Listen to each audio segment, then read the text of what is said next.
Hi from very sunny Soho, London. Just thought I'd do a little walkabout around here. My sisters. I say hi, sisters. Hi. A few of these. This is the square mile known as Soho in London, and it's got what you'd expect from Soho, quite honestly. Expect from this sort of district. Very, very busy down here today, but I just thought I'd show you the way Chinese restaurants seem to be depleting in their profit margin. I'll show you down here. It's so sad. Way things seem to be going.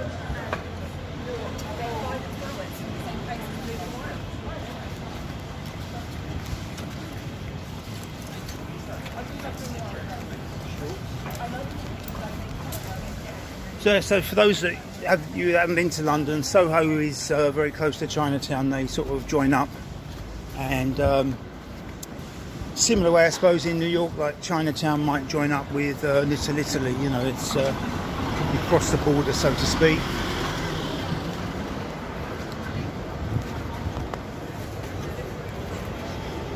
And that could mean only one thing: Chinatown.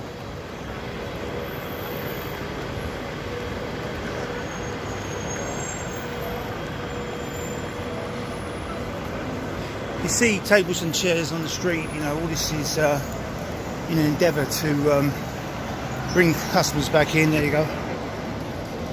Let me step over. Social distancing is in operation. You know, in many of the stores in London, the viruses seem to go in one direction. Strange. I always thought that viruses were ubiquitous, so we say. It's good. It's good to see people coming out. Makes it very sort of continental like this, you know. So if one good thing might have come out of this this lockdown, it might be that it's made London a little bit more continental. I mean, look at that. How's that? I mean, use your imagination and you could be in Paris, Italy, Sevilla, Costa del Sol. Well, it looks busy here today, and let's hope this continues.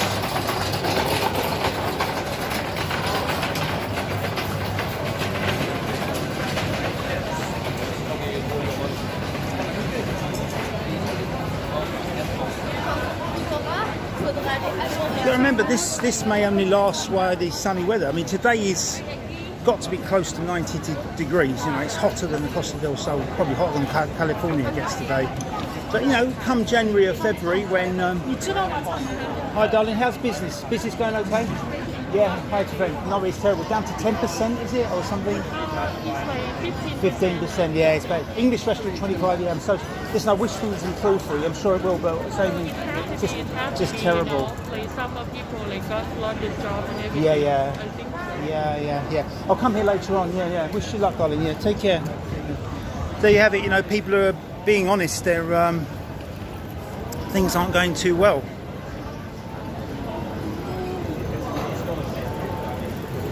Here you see Falun Gong. This is Falun Gong. I think you'll find... Hi. I signed your petition already. I signed a petition, yeah. Falun Gong, I think, claims to be organ harvesting. I've signed already. I'm all for human rights. I'm a civil liberties campaigner. All for human rights in this country, everywhere. Against censorship, all for this, yeah. But in China, it's terrible. I signed it. How long? What? What's the last time? What I signed? One year ago. 1 year ago. I signed again. Yeah, it's no problem. Yeah. Oh no, nice. Yeah, of course. Yeah. We give down the street. Yeah, no problem. And they didn't sign the law, and we have to, you know, petition again. Also, China. Hasn't stopped killing us. It's just terrible. Yeah. Thank you. Listen, okay, darling. Yeah. Thank you. Oh, look at this. No, this is so sweet. Look at that. That's beautiful. Yeah. What's this called? Lotus. Lotus. This is called lotus. Oh, Lotus well. in Chinese culture, standing for purity. Purity. Happiness. Right. Happiness. Yeah. Something we all want. Yeah. Yeah, it's okay if I take a few photographs and put it on Facebook. Yeah. Thank you so much. Thank you. So you see what they're doing in China. You know, they if all this is true, you know, they're torturing people and from what I hear, China isn't exactly known for its human rights record.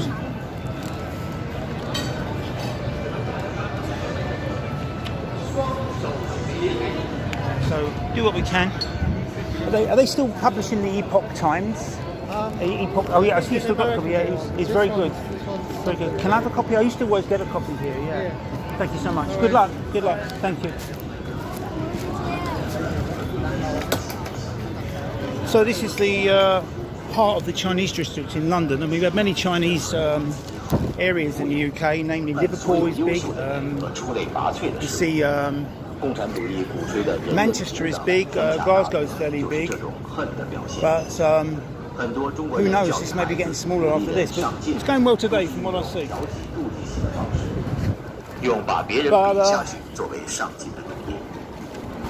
And I think the Chinese community in London didn't come here originally doing Chinese restaurants. They came here originally with Chinese laundry, believe it or not, I think around the Limehouse region in East London. And they moved into restaurants later on. And I don't think you get many Chinese laundries these days. And I guess a lot of them, like the United States, would have come here when the British were, involved in the Opium Wars. A lot of the Chinese came here from Hong Kong. I think Johnson's just given the right for 3 million more Chinese to come here with this because of human rights. Hi, how's business? Business not so good? No. We'll be back. Business, you can tell just looking at their faces, it's not going too well.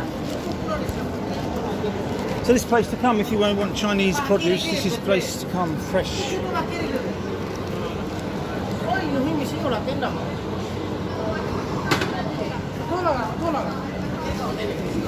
These things I think they call pagodas or something.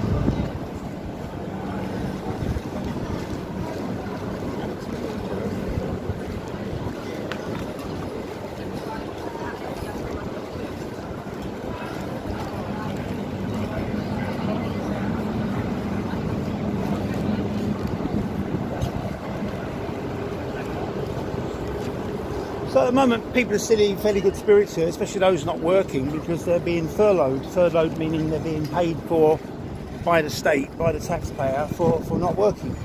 This place is a little bit different now. These are new buildings and new restaurants, you see, were opened here with the hope that things were going to take off. And then March came and this fucking lockdown came and things took a turn for the worst.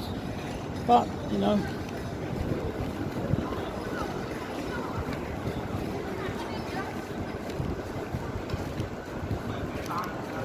and the furloughing can't go on forever. All this money's got to be paid back by the Treasury. I think they're saying 600 billion. I mean, try and get that figure in your head. 600 billion, that's Mayfair and Belgravia times 3, That's an incredible figure. All got to be paid back,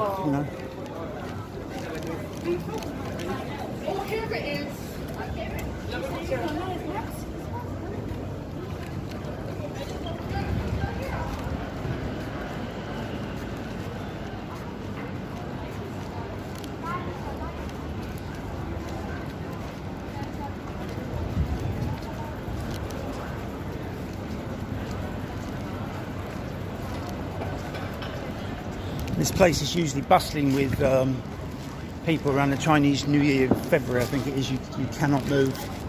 And got to be one of the bigger Chinese districts in the world. I mean, I've seen New York, that's fairly big. LA is quite big. And it's not just Chinese, you get the occasional Italian restaurant popping up as well. These lanterns must take ages to put up.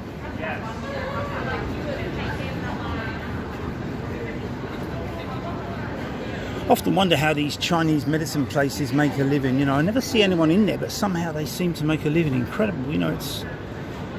I know there's a degree of skepticism around Chinese and the Indian Ayurvedic medicine, but in British, they'd say even homeopathy is supposed to be a pseudoscience. But I've met other people who also claim that it's very, very efficacious. Efficacious meaning very, very effective. Even for illnesses like schizophrenia, apparently. It's my Chinese gift today,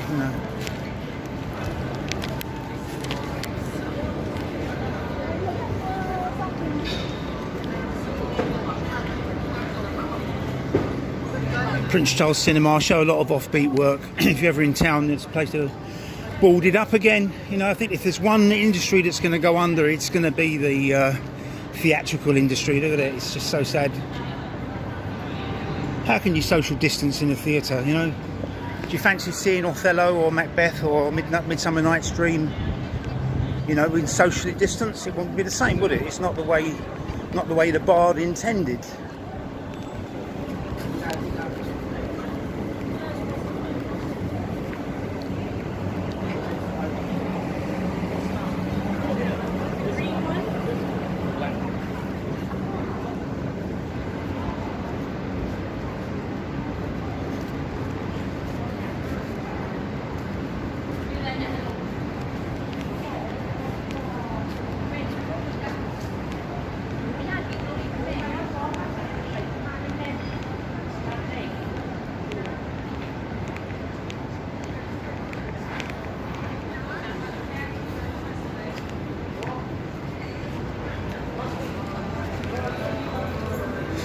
There you go, look, so much for social distancing. You know, it's when you see a town as busy as London, a town as populated as London, you begin to realise that this social distancing is absolutely absurd. I mean, I've just been in one of the department stores in Oxford Street and walking in one direction, and I said, "Do you really believe that viruses only travel in one direction?" You know, and they looked at me and laughed. Understandably so. It's absolutely absurd.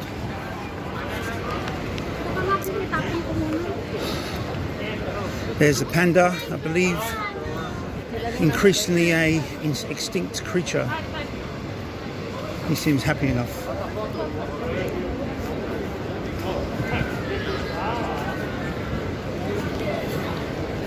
And, you know, there's a lot of scepticism in the UK. A lot of people are of the opinion that the government are keeping up the fear factor until Gates, Belinda and Bill Gates find this so-called vaccine, this holy grail is the objective of all this. A lot of people are very, very sceptical about it, and understandably so.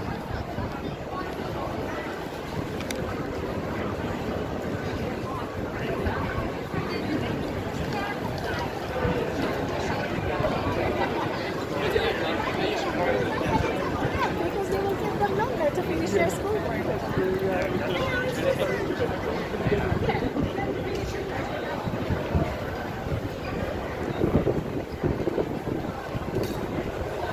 But today's very, very hot here, as you can see, and tomorrow it's going to be stormy. I must admit, I won't be sorry because this heat is a bit much.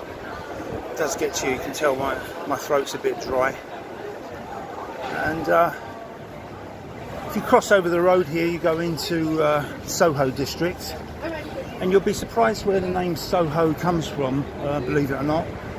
Apparently in, I think it was Victorian or Edwardian Britain, the area, you know, London is really a collection of villages, and the area was known for its deer population, you know, in Hyde Park. And what happened was, when huntsmen spotted a deer, they used to shout "Soho!" or something. You know, I don't know what the epidemiology of this word is, but apparently that's where the word Soho comes from, and it's got a certain rhythm to it. This is Apollo Theatre, all still shut. The famous or infamous Revue Bar, Paul Raymond Revue Bar there. And if you look up here at night, you see red lights in windows, ladies doing business. I'm sure that might have even gone down.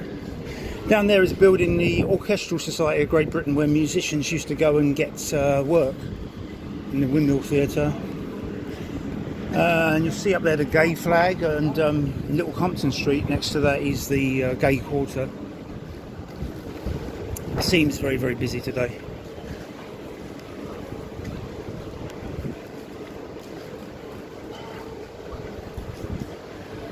Mr. Lasagna. I do like nice lasagna.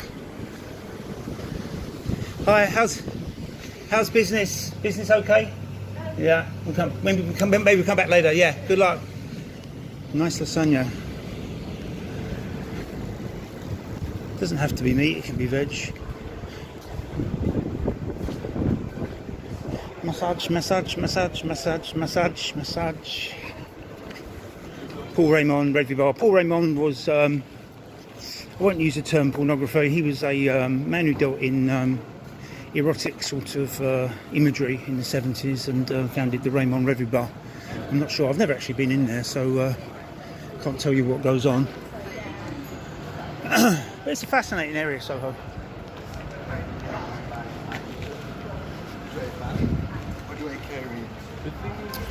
Cooler. It's a bit arty around here now, look at that.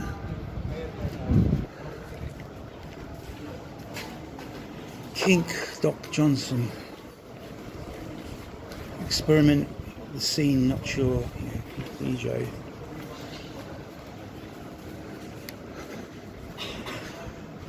You know, some of these shops were operating illegally. I think some of them got raided over the years. This used to be Harmony. Carmark's Walking Tour, never done that. But some of them pop up now and again. Still selling Viagra, I believe.